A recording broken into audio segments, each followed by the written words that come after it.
আল্লাহ পাক বলে শিক্ষিত হতে গেলে তোমাকে দুনিয়ার সিস্টেমে অনেকগুলা বইকে এক জায়গায় করে লাইব্রেরি বানাই ফেলতে হয়। কিছুক্ষণ এই বই, কিছুক্ষণ ওই বই, কিছুক্ষণ এই বই, কিন্তু যাই পড়ো না কেন সার্টিফিকেট পাবা, দুনিয়াতে একটা আলিশান জায়গা হবে, নাম হবে। কিন্তু তোদেরকে আমি আল্লাহ এমন একটা কিতাব দিলাম যেটা নেওয়ার মতন নিতে পারলে সব ধরনের জ্ঞান আমি আল্লাহ তোর কলবে দান করব, দুনিয়াতেও সম্মানী হবে, আখিরাতেও সম্মানী হবে। জানার চাইতে বেশি বোঝার দরকার। সব কিছু নিয়ে অতিরঞ্জিত করা ভালো, বলেন না ভালো? যেমন কারেন্ট নিয়ে খেলা, বলেন না ভাইয়া, কারেন্ট নিয়ে কি খেলা করা? যত বড়ই শক্তিশালী হন না কেন, আপনাকে একটু বিবেক খাটাই এখানে একটু স্টপ লাগাইতে হবে। ছোট্ট একটা তার, আপনার হাতের সামনে তারের কোনো অস্তিত্ব নাই, কিন্তু একটু যদি ভুল করে আপনি ধরে ফেলেন, এমন আসার দিবে। একটু জোরে বলি না? আপনাদের এদিকে মামু বাইরে না? মামু নামাতে মামু আই না, ইতে ইতের মতো আই গুতাই গুতে যাইবি। ইতের লাইলে কিন্তু আবার খবর আছে নহত তো। ইতের একখানা জ্বলাইলে কি আছে? খবর আছে। সৃষ্টি জগতে রব্বুল আলামিন যা কিছু সৃষ্টি করেছেন, যা কিছু সাজিয়েছেন, এখানে কিছু বিষয় এমন দান করেছেন যেখানে মানুষ যদি অতিরঞ্জিত করে, ক্ষমতা দেখাতে যায়, শক্তি দেখাতে চায়, ওইসব বিষয়ে রব্বুল আলামিন সরাসরি হ্যান্ডেল করে। একটু জোরে বলি। এইখানে আপনারা কোন দিকে ক্যামেরা বসাবেন, সাউন্ড বক্স বসাবেন, এখানে রব্বুল আলামিন সরাসরি হ্যান্ডেল করবে না। বুঝবেন মাইকের আওয়াজ যতটুকু যাচ্ছে।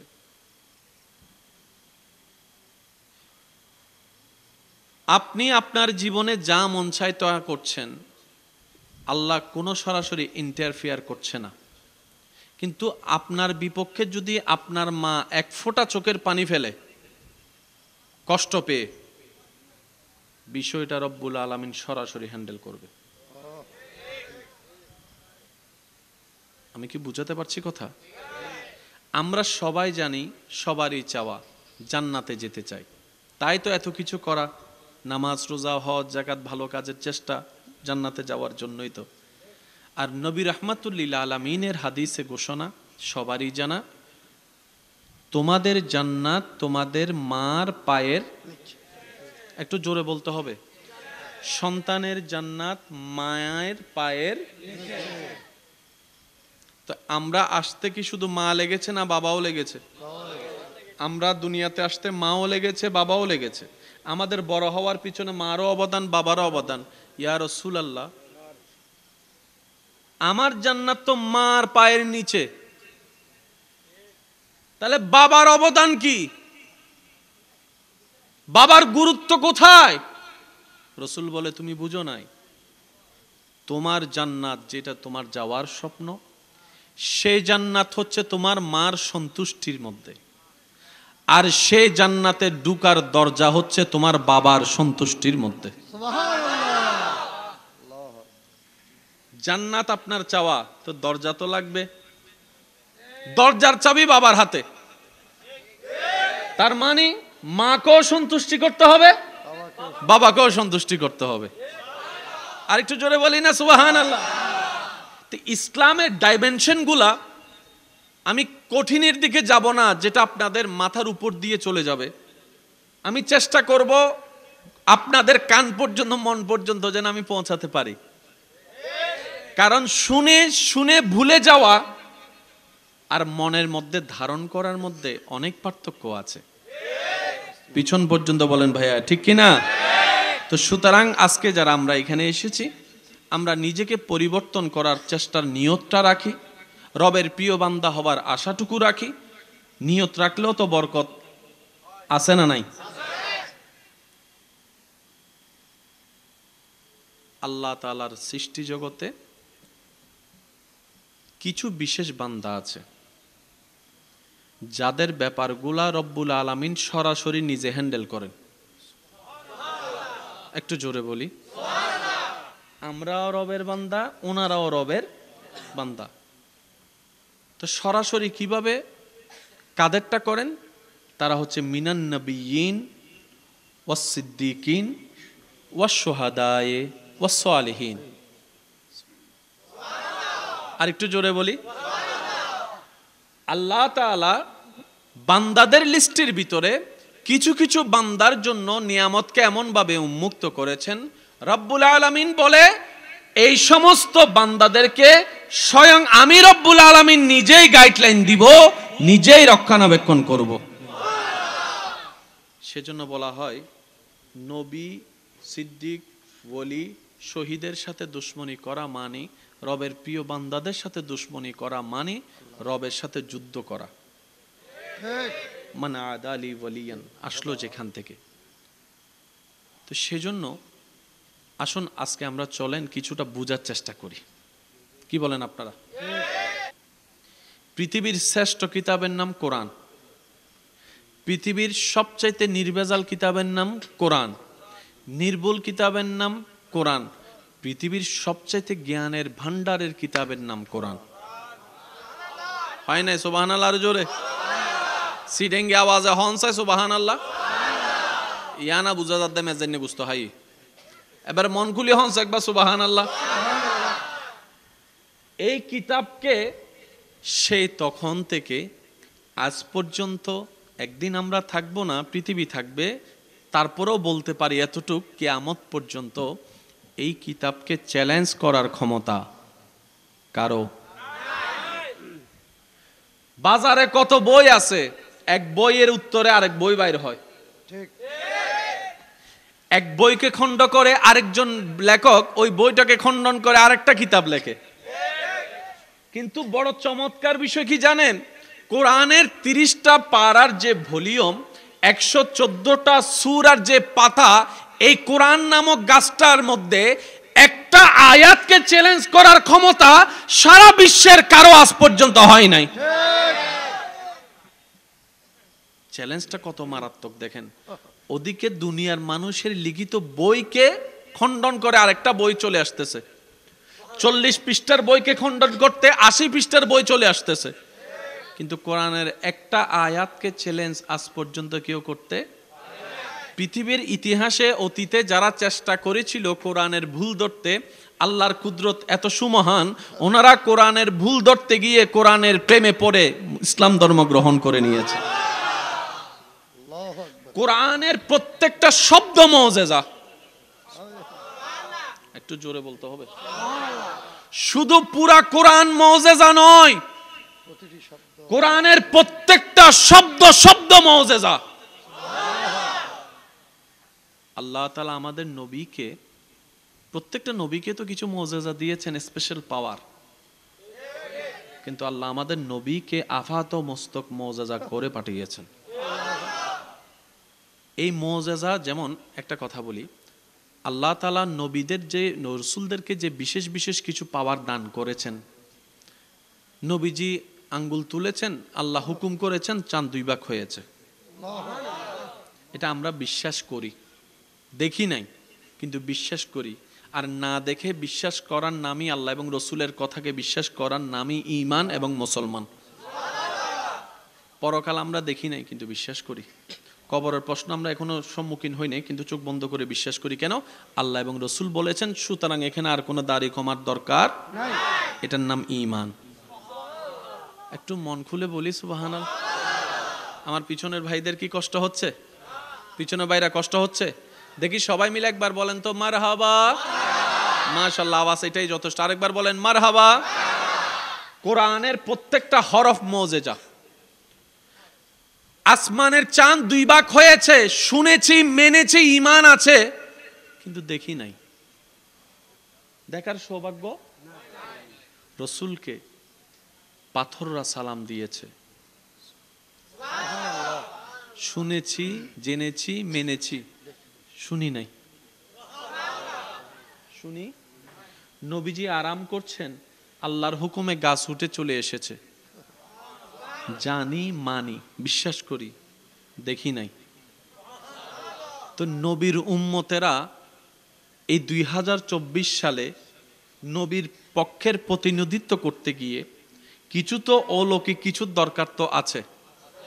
এখন আপনার আমার কাছে তো চাঁদ 2 ভাগ হওয়ার ঘটনা দেখানোর ক্ষমতা নাই। কেউ যদি জিজ্ঞেস করে তোমাদের ধর্মের স্পেশাল পাওয়ারটা কি, একটু দেখাও, আপনার আমার 14 গোষ্ঠীর পক্ষে চাঁদ 2 ভাগ করা সম্ভব না। ডুবন্ত সূর্যকে তোলা সম্ভব না। একটু জোরে বলেন না। অনাবৃষ্টির মধ্যে হঠাৎ করে সেকেন্ডের ভিতরে মেঘলা আকাশ হয়ে বৃষ্টি পড়া সম্ভব না। মরা জিন্দা করা সম্ভব না। পাথর থেকে সালাম বের করা সম্ভব না। গাছ এসে সালাম দেওয়া সম্ভব না। তা আমরা দেখাবো তো দেখাবো কি? রব্বুল আলামিন বলে ইসলাম যে সত্য, আমি রব যে সত্য, তোদের নবী যে সত্য, বিশ্ববাসীর কাছে কিয়ামত পর্যন্ত আমি আল্লাহর হুকুমে একটা নবীর মুআজিজা রেখে দিলাম, সেটা হচ্ছে কুরআনুল কারীম। উচ্চ আওয়াজ একবার বলি সুবহানাল্লাহ। আপনারা কখনো করছেন কিনা আমি জানি না, তবে আমি অনুরোধ করব মাঝে মধ্যে সময় পেলে কাজটা করবেন। সেটা হচ্ছে যে নামাজটা পড়ে কোরআনুল কারীমটা খুলবেন, যতটুকু পারবেন পড়বেন, পড়ার পরে কোরআনটাকে একটু বুকের মধ্যে নিয়ে কিছুক্ষণ জড়ায় ধরবেন চোখটা বন্ধ করে। হয় নাই? আমার মনে হয় আশেকের আওয়াজ আর একটু বড় হবে। প্র্যাকটিক্যাল আপনি করে দেখবেন, চোখটা বন্ধ করে কোরআনুল কারীমটা একটু বুকের মধ্যে নিয়ে একটু জড়ায় ধরবেন, এমন শান্তির অনুভব হবে আপনার হৃদয়ে, আপনার ব্রেন, আপনার অনুভব আপনাকে বলতে বাধ্য হবে যে এমন শান্তি তুই আগে কোথাও পাস নাই, যেটা কোরআনকে বুকে নেওয়ার কারণে তুই পেয়েছিস। এই কোরআনুল কারীমের প্রথম সূরা, বড় সূরাকে বলা হয় সূরা বাকারা। সূরা বাকারা মানে হচ্ছে নমাতে সিংহলাই বেরি। একটু জোরে বলেন। সৃষ্টিতে দেখেন, আমি বলি পশু, পাখি, মানুষ, বলেন না একটু, পশু, পাখি। আমরা সবাই কোথায় যেতে চাই? জাহান্নামে না জান্নাতে? জান্নাতে কি পশু যাবে, পাখি যাবে? কারা যাবে? শব্দটা একটু নোট করবেন। কারা যাবে? মানুষ জান্নাতে যাবে। মানুষ ছাড়া কেউ জান্নাতে যেতে পারবে না। তো মানুষ হওয়ার জন্য কিছু গুণের দরকার আছে। এবার রব্বুল আলামিন কোরআনটা দান করেছেন কি গরুর জন্য, পশুর জন্য, পাখির জন্য, না মানুষের জন্য? তো কোরআন তো মানুষের জন্য, কিন্তু সূরা বাকারা হচ্ছে পশুর নাম। আল্লাহ কোরআন তো আমাদের জন্য দিয়েছো, সেখানে তুমি পশুকে ইনভলভ করলা কেন? রব্বুল আলামিন বলে আমি রবের প্রত্যেকটা কাজের মধ্যে কোনো না কোনো হিকমত নিশ্চয়ই আছে। সুবহানাল্লাহ। আমি দিলো হিকমত আছে, আমি নিলো হিকমত আছে, আমি জিন্দা করলো হিকমত আছে, আমি মারা ফেললো হিকমত আছে, আমি সম্পদ দিলো হিকমত আছে, আমি সম্পদ নিলো হিকমত আছে, আমি আল্লাহ সুস্থতা দিলো হিকমত আছে, আমি আল্লাহ অসুস্থতাই ফেললো তোদেরকে হিকমত আছে। রব্বুল আলামিন বলে কোরআনকে এমন ভাবে আমি সাজিয়েছি, তুমি যদি কোরআনকে কোরআনের মতো ভালো করে নিতে পারো, পড়তে পারো নয়, নিতে পারো, কোরআনকে যদি ভিতরে নিতে পারো, সূরা বাকারার সেই গাবি পশুর থেকে তুমি পড়তে পড়তে শেষ সূরা, সূরা নাস, বাকারা মানি গাবি, শেষ সূরা নাস মানি মানুষ, পশু হয়ে পড়া শুরু করো, মানুষের মতো মানুষ হয়ে তুমি বের হয়ে যেতে পারো। কোরআনের প্রত্যেকটা জায়গায় কি পরিমাণ চমৎকার এবং অলৌকিকতা আছে, আপনি সব বিষয়ে এক সৌন্দর্য এক জায়গায় পাবেন না, কিন্তু কোরআনের মধ্যে আপনি সব পাবেন। সুবহানাল্লাহ বলে। আচ্ছা, আপনাদের কি ভাইয়া কষ্ট হচ্ছে? আমি আজকে আলোচনাটা এইভাবে তোলার কারণ হচ্ছে, আমার ভাই যেখান থেকে শেষ করেছেন, আমি ওখান থেকে ধারাটা এনে আমি আমার জায়গায় যেতে চাচ্ছি। আমার ভাইয়ের আমাকে একটা বিষয় দিয়েছেন, ওই বিষয়টা বোঝানোর জন্য এগুলো বোঝাটা বেশি দরকার। সময় হবে আপনাদের? বিরক্ত হলে আমি শেষ করে দিব, সমস্যা নেই। আমি কাউকে বিরক্ত করা পছন্দ করি না, আমি প্রেমে বিশ্বাসী মানুষ। আমার মনে 100 বছর না বেঁচে ভালোবাসা দিয়ে ভালোবাসা নিয়ে 1 মিনিট বাঁচার মতো বাঁচতে পারাটাই যথেষ্ট। ঠিক আছে না কথা? এবার আসেন আমার ভাইয়েরা, কমিটির ভাইয়েরাও যদি আছেন, আপনারা তো অনেক সময় মাহফিল সাজায় দৌড়াদৌড়িতে থাকেন, তেমন শোনার সৌভাগ্য হয় না, বিভিন্ন কাজকর্ম থাকে। তারপর অনুরোধ করব, যদি সময় সুযোগ পান একটু শোনার চেষ্টা করেন। আর আমার মা বোন যদি শুনে থাকে, আপনাদেরকেও আমি বিশেষ অনুরোধ করছি, আল্লাহ আমাদের সকলের এই প্রেম মোহাব্বতকে কবুল করুক। আর একটু জোরে বলি, কোরআনের প্রত্যেকটা জায়গায় ছন্দ এবং নূর এবং আলো এবং অলৌকিকতা। মানুষের মতো মানুষ হতে গেলে পড়ালেখা করার দরকার আছে না নাই? পড়ালেখা করতে গেলে স্কুল ভার্সিটি মাদ্রাসায় যাওয়ার দরকার আছে না নাই? এবার সেখানে বলেন ক্লাস কয়টা ডেইলি? 6 ঘন্টা না 7 ঘন্টা 8 ঘন্টা? এখন বর্তমানে কয় ঘন্টা? 8 ঘন্টা ধরেন না, কয় ঘন্টা? প্রথম ক্লাসটা হচ্ছে যে বাংলা, তারপরেরটা মনে করেন অঙ্ক, তারপরেরটা মনে করেন ইংরেজি, তারপরে মনে করেন কৃষি শিক্ষা, তারপরে মনে করেন সমাজ বিজ্ঞান। কয়টা ক্লাস বলেন না? কয়টা? 8টা ক্লাসে টিচার কয়জন? 8 জন। বলেন না কয়জন? 8 জনে পড়াবে কি 1 বই না 8 বই? সমাজ বিজ্ঞানের ভিতরে বাংলা, বাংলার ভিতরে ইংরেজি, ইংরেজির ভিতরে অঙ্ক, অঙ্কের ভিতরে রাষ্ট্রবিজ্ঞান, রাষ্ট্রবিজ্ঞানের ভিতরে সমাজবিজ্ঞান, সমাজবিজ্ঞানের ভিতরে অর্থনীতি। কিন্তু আল্লাহ আমাদেরকে 8টা কিতাব দেয় নাই, একটা কোরআন দিয়েছেন। আমার মনে হয় আওয়াজটা একটু বড় হবে।